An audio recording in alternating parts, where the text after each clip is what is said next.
सो अभी हम लोग पढ़ेंगे active voice and passive voice. Voice पढ़ेंगे। क्या पढ़ेंगे? वॉइस मतलब होता है वाच्य। क्या होता है? वॉइस मतलब आवाज। आवाज वॉइस, जैसे मेरा वॉइस आपको सुनाई दे रहा है ना, मेरा आवाज आपको सुनाई दे रहा है। पहली बार हम पहले पढ़े थे स्पीच, डायरेक्ट स्पीच और इनडायरेक्ट स्पीच। स्पीच मतलब भाषण होता था, यानी वक्तव्य जो हम बोलते हैं उसको स्पीच कहते हैं। और ये वॉइस मतलब आवाज, चाहे वो किसी भी चीज का आवाज हो। तो वॉइस एक्चुअली हम लोग जो बातचीत करते हैं, जो हमारे मुंह से वॉइस निकलता है, वो दो तरीके का होता है। एक तो एक्टिव वॉइस और एक तो पैसिव वॉइस।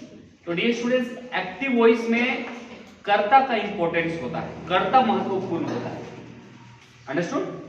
एक्टिव वॉइस में कर्ता महत्वपूर्ण होता है और उसमें कर्ता का रोल इंपॉर्टेंट रहता है, जबकि पैसिव वॉइस में कर्म का इंपॉर्टेंस होता है, कर्म महत्वपूर्ण रहता है।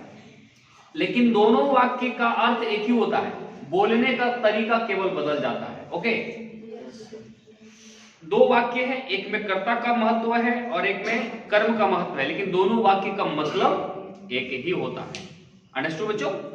जैसे आप एक वाक्य से समझ लीजिए, राम आम खाता है। सबसे सरल वाक्य यही होता है, राम आम खाता है।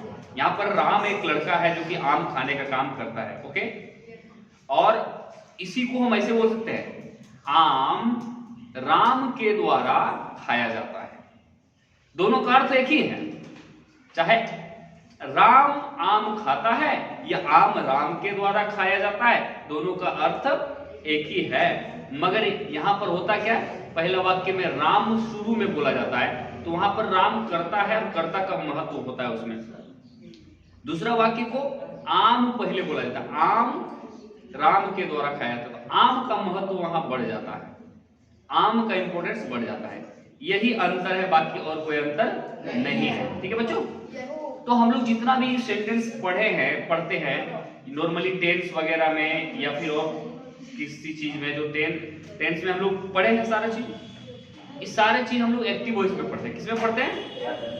जैसे वे लोग जा रहे हैं, वे लोग खा रहे हैं, वे लोग पढ़ रहे हैं, वे लोग किताब पढ़ रहे हैं, मैं आप लोग को पढ़ा रहा हूं, ये सब एक्टिव वॉइस में है। किस वॉइस में बच्चों? Active voice. बोलिए। अब इसी को हम पैसिव वॉइस में एक एक करके बदलने के लिए आज हम सीखेंगे। अंडरस्टूड? तो यहां पर हम सिंपली लिखेंगे बच्चों, how to convert into passive voice.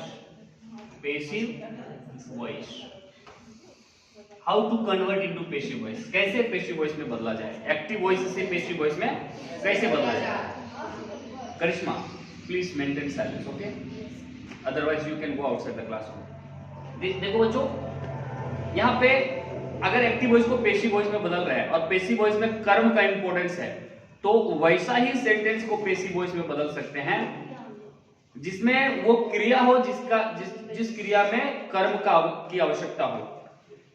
Verb जो है ना, यहां पर दो तरह के वर्ब एक होता है, एक होता है ट्रांसिटिव वर्ब और एक होता है इनट्रांसिटिव वर्ब। अंडरस्टूड? तो ट्रांसिटिव वर्ब और इनट्रांसिटिव वर्ब, तो उसमें होता क्या है, जो ट्रांसिटिव वर्ब रहता है ना डियर स्टूडेंट्स, उसमें कर्म की आवश्यकता होती है और इनट्रांसिटिव वर्ब में कर्म की आवश्यकता नहीं होती। तो जो ट्रांसिटिव वर्ब होता है उसका हिंदी होता है सकर्मक क्रिया। क्या होता है? सकर्मक क्रिया। मतलब ऐसी क्रिया जिसमें कर्म होना जरूरी है, सकर्मक क्रिया, कर्म उसमें हो सकता है। और अकर्मक क्रिया, इनट्रांसिटिव वर्ब का हिंदी होता है अकर्मक क्रिया, उसमें कर्म हो ही नहीं सकता, कर्म हो ही नहीं सकता। हम सबसे पहले इसी को समझेंगे बच्चों, ट्रांसिटिव वर्ब और इनट्रांसिटिव वर्ब। ट्रांसिटिव वर्ब और इधर हम लोग देखेंगे इनट्रांसिटिव वर्ब। डियर स्टूडेंट्स, ये ट्रांसिटिव वर्ब और इनट्रांसिटिव वर्ब क्या है? इसका हिंदी होता है सकर्मक क्रिया, ओके, और इसका होता है अकर्मक, ओके। अकर्मक और सकर्मक। सकर्मक का मतलब है इसमें कर्म होगा, इसमें कर्म है, और अकर्मक इसमें कर्म नहीं है। ऐसा कर्म जिस कर्म से मतलब उसको नहीं है। जैसे देखिए ईट, ईट मतलब खाना, तो इसमें खाना वह खाता है, तो वह क्या खाता है? आम खाता है, इमली खाता है, भोजन खाता है, रोटी खाता है। तो ये रोटी, भोजन, आम, इमली ये सब कर्म हो गया, क्रिया है खाना, लेकिन इसका कर्म हो गया आम, इमली, भोजन, जो भी मांस मछली, जो भी शिखर गुटका जो भी, लेकिन ये सब खाना मत, ठीक है? ये सब फालतू की चीजें हैं, इस अपने लाइफ में कभी भी नजदीक मत आने देना। शुद्ध शाकाहारी बनो, अच्छी चीजें खाओ जो हमारे सेहत के लिए अच्छा है। फालतू चीजें, शिखर गुटका, खैनी पीढ़ी, ये सब अपने से दूर रखो, ठीक है? आप अपने जीवन में अगर शांति चाहते, सुकून चाहते, तो इन सारी चीजों से दूर रहना। बच्चों अब यहाँ पे खाना है तो इसका कर्म है, लेकिन अगर रहेगा गो, गो मतलब जाना, तो गो मैं जाता हूं या वह जाता है, क्या जाता है, किसे जाता है? देखो कोई क्रिया सकर्मक है कि अकर्मक, इसको पहचानने के लिए दो सवाल उससे पूछना अपने आप से। कितना सवाल? दो क्वेश्चन पूछना, 2 क्वेश्चंस। एक क्वेश्चन पूछना व्हाट से, और एक क्वेश्चन पूछना whom, क्या और किसे। ये 2 सवाल पूछना। अगर ये 2 सवाल में से एक का भी आंसर मिल जाए तो समझ लेना कि वो सकर्मक क्रिया है, और ये 2 सवाल में से दोनों में से किसी का आंसर नहीं मिले तो समझ लेना ये अकर्मक क्रिया है, ठीक है? क्या और किसे, ये 2 प्रश्न पूछ लो, पता चल जाएगा। जैसे देखो ईट मतलब खाना, वह खाता है, तो वह क्या खाता है?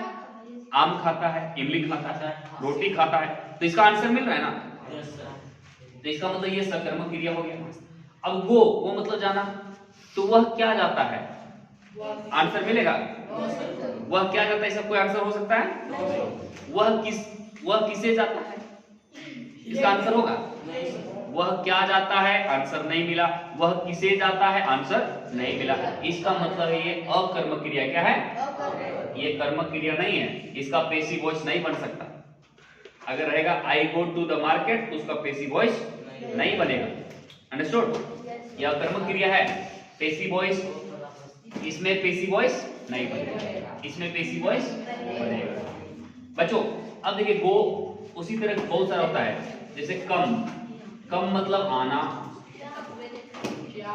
उसी तरह देखो क्या आता है, किसे आता है, आंसर मिलेगा? जैसे अन्नू क्या आता है, अन्नू किसे आता है, आंसर नहीं मिल रहा है ना?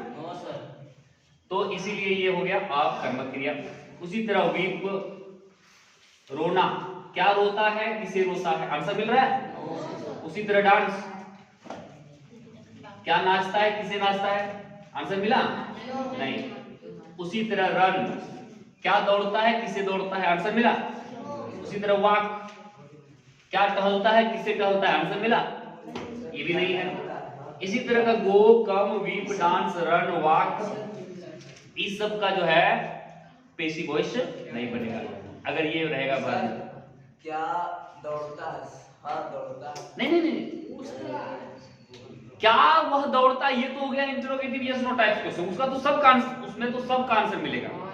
क्या वह जाता है, हाँ वह जाता है, इसमें नहीं, बीच में होना चाहिए। क्या राम क्या जाता है, वह क्या जाता है, वह क्या आता है, वह क्या रोता है, वह क्या नाचता है, वह क्या टहलता है, वह क्या दौड़ता है, वह किसे दौड़ता है, वह किसे टहलता है, आंसर मिल रहा है?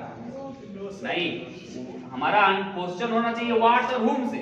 और तुमने जो अभी सजेशन कहा कि क्या वह जाता है, तो इसका तो इसमें व्हाट एवे नहीं करेगा, इसका क्या होगा? क्या वह जाता है तो डज ही गो होगा, यहां व्हाट आया नहीं, तो व्हाट और whom आना चाहिए, व्हाट और whom। तो बच्चों ये सब हो गया अकर्मक क्रिया, ओके। और ये सब सकर्मक जैसे ईट हो गया, टेक हो गया, टेक मतलब लेना, तो क्या लेता है? कलम लेता है, कॉपी लेता है। तुम क्या लिया? मैंने कलम लिया, कॉपी लिया। उसी तरह बच्चों अब देखिए हेल्प, हेल्प मतलब मदद करना, करो या मदद करना, है ना। अब देखिए यहाँ पर क्या होता है, हेल्प क्या मदद करते हो, तो इसका आंसर मिले या ना मिले, किसे मदद करते हो, आंसर मिलेगा। मैं गरीबों की मदद करता हूँ, मैं बच्चों की मदद करता हूँ, है कि नहीं। तो ये सब क्या हो गया बच्चों? सकर्मक क्रिया। तो आपको पहचानने के लिए कितना सवाल पूछना है? क्या और किसे, व्हाट और whom। ये दोनों में से एक का भी आंसर मिलता है तो सकर्मक क्रिया, और नहीं मिलता है तो अपकर्मक क्रिया। अभी आप लोग बता देंगे? हाँ यस बताइए। बीट, बीट मतलब पीटना, सकर्मक है कि अकर्मक? सकारात्मक। सकर्मक। वो किसे पीटता है? तो उसे पीटता है ना। किल, सकर्मक की अकर्मक? सकर्मक। सकर्मक। ओके, हाँ उसी तरह भी जंप, किसे दौड़ता क्या? जंप सकर्मक है कि अकर्मक? अकर्मक। अकर्मक है, इंट्रांसिटिव है, क्योंकि इसमें सवाल पूछो क्या, क्या उछलते हो, तुम क्या उछलते हो, तुम किसे उछलते हो, आंसर मिलेगा। तो ये अकर्मक। अंडरस्टूड?